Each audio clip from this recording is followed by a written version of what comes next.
Your lab tests are normal, yet you still feel like crap. Now what? How often have you heard that? If you're that person, like you go in there, either they can't find anything on there and you feel horrible, or there's something off, so they're getting you on these different medications to help try to mask the symptoms that you have or correct the problem or whatever it is. And it seems like they always just, because I've been through this, like they add another one and they add another one to cover up those symptoms.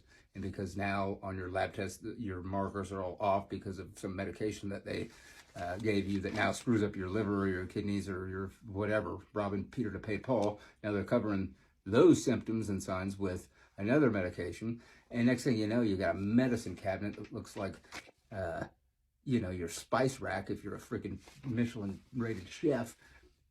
It's the definition of frustration. So, like, lab tests are normal, but there's nothing wrong with you. I know you feel like shit. Must be in your head. Good luck. Like, come on.